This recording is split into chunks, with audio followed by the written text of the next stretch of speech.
The United States has a complex tax system that applies to Americans who live in the U.S. and also those who live abroad. Many American expats are not aware that when they leave the U.S., they are still subject to U.S. taxation. This can lead to significant problems, including steep penalties imposed by the IRS. I'm Leanne Lee, and you're listening to Baker Hosts. On today's episode, we'll discuss tax compliance for Americans who live abroad. We're joined by private wealth partner George McCormick, who is located in our New York office. In his practice, George focuses on tax and estate planning for international clients with a connection to the United States. Welcome to the show, George. Hi, Leanne. Thanks for inviting me today. So to start us off, how do the U.S. tax rules apply for Americans who live abroad? Americans that live abroad are subject to U.S. income tax on their worldwide assets. So if you're an American citizen and you live in England or you live in China or Australia, the income that you earn while you live overseas is subject to U.S. taxation. It's also important to note that many types of assets that Americans that live abroad are also reportable on U.S. tax information returns. So these are primarily non-U.S. financial assets that have to be reported each year in forms that typically go with the American's income tax return. I'll also note that while I'm talking about Americans that live abroad, this rule generally applies to any assets that an American owns abroad.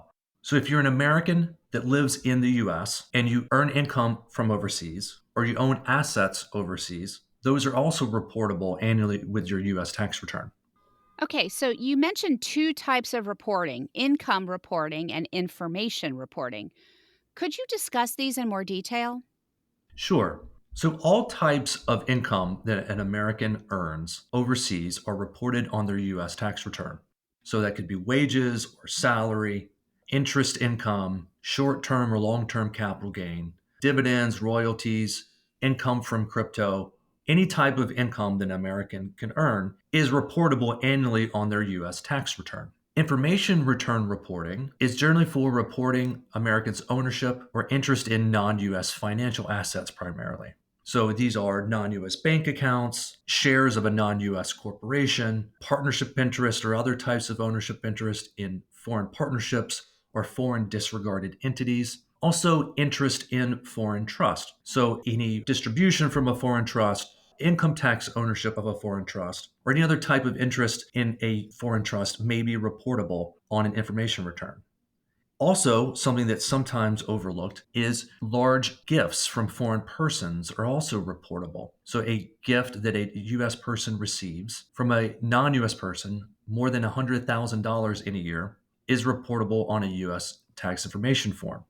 I just used the term U.S. person. And if you listen to a prior podcast in this series, you've heard me define who is a U.S. person. And it's just worth clarifying for a moment who is a U.S. person. So a U.S. person is a U.S. tax resident who's required to report their worldwide income and also their non-U.S. financial assets on these information forms. Includes a U.S. citizen, a U.S. permanent resident, or informally known as a green card holder, and a person who's deemed to be a U.S. resident for a given year based on a day count test of days of physical presence in the U.S.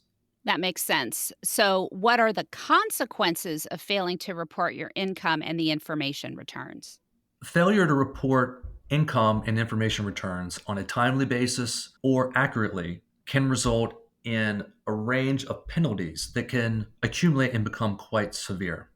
So, penalties can arise if income is not reported timely, which is generally reporting your income and paying taxes due by April 15th if you live in the US, or June 15th if you live outside of the US, though you typically can get an extension to October 15th. If you can't meet your filing deadline, or you don't pay the taxes on time, or you don't pay them accurately, there is generally a penalty of 20 to 25% on the unreported tax amount. And interest can accrue not only on the unpaid taxes, but also on the unpaid penalties.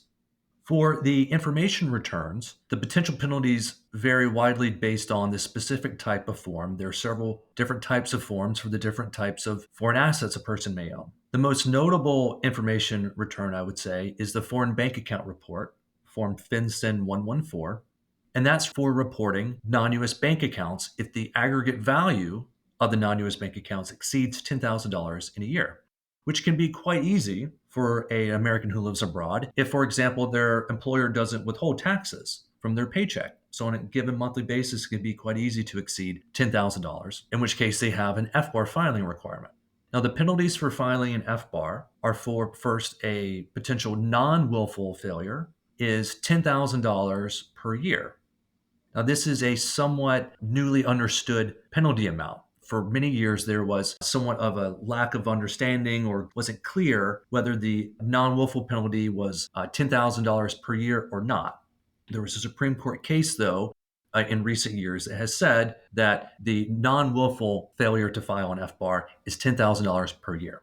However, there can also be willful FBAR penalties. So that's a willful failure to file. And those penalties can be much steeper. The willful FBAR penalties can be the greater of $100,000 per account per year, or 50% of the account balance per year. Now, if you're adding that up in your head, you can see that those penalties can be quite high and they can actually exceed the aggregate balance of the account. And there are cases that say that that is constitutional. The penalties for the willful failure can actually exceed the value of the account. So it's very important to file the FBAR on a timely basis. So, if a U.S. taxpayer is not current with their tax filings, what are their options to become compliant?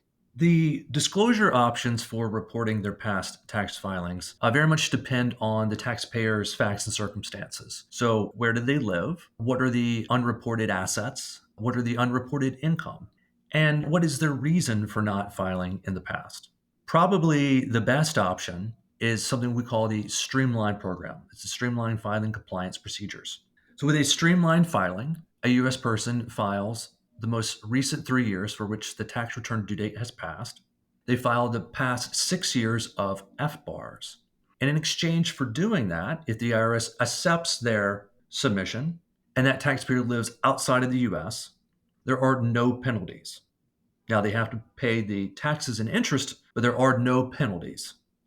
If the taxpayer lives in the US but is reporting their foreign assets or income, there's a 5% penalty on the value of their foreign financial assets. As part of this submission, they have to submit a statement that explains their past filing issues and why their disclosure is based on non willful behavior. Now, there are some taxpayers who can't establish to the satisfaction of the IRS that their past filings were based on non willful conduct. In that case, we would often look at something that's called the Voluntary Disclosure Program, which is another program where you come forward to the IRS and you make your disclosure to the IRS before the IRS has come to you and, for example, audited you. This is a more thorough submission where you are submitting 6 years of tax returns, 6 years of FBARs, and you are more likely to undergo something that feels more like an audit with the streamlined program. And of course, when you're doing 6 years of tax returns and you're paying the penalties, there are obviously more money that's going to be paid to the IRS than under a streamlined disclosure. Another difference with the voluntary disclosure program and a streamlined submission is that one of the goals of a voluntary disclosure submission is that at the end of the process, you do receive a closing letter from the IRS that closes those tax years for which you've submitted. Now, of course, there are caveats if you've held back information, if you're not being accurate, but generally you receive a closing letter that should give you some comfort that those past years are closed. With a streamlined submission, there are potentially no penalties, but very often you don't hear back from the IRS. So for some taxpayers, they like the idea of getting the comfort of a closing letter at the end of a voluntary disclosure. There are a few other programs called like the delinquent information submission procedures, where, for example, maybe a taxpayer needs to file one of these information returns, but they don't need to file an amended tax return to report unreported income. Well, clearly, there are many reporting issues for American expats to be aware of. Can you recap the main points for them to remember? Sure. So, an American taxpayer, again, a U.S. citizen, green card holder, or someone who's a tax resident based on the substantial presence test, is required to report their worldwide income, no matter what type of income it is and no matter where it's earned.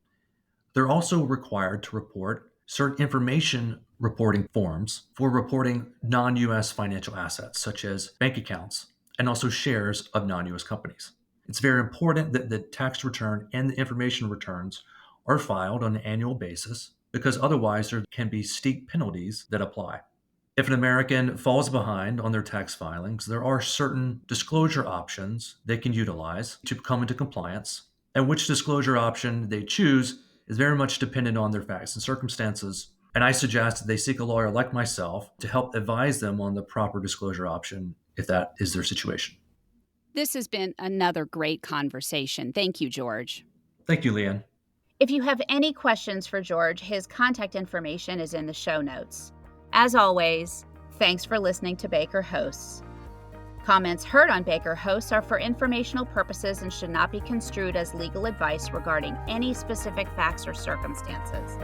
Listeners should not act upon the information provided on Baker Hosts without first consulting with a lawyer directly. The opinions expressed on Baker Hosts are those of participants appearing on the program and do not necessarily reflect those of the firm. For more information about our practices and experience, please visit bakerlaw.com.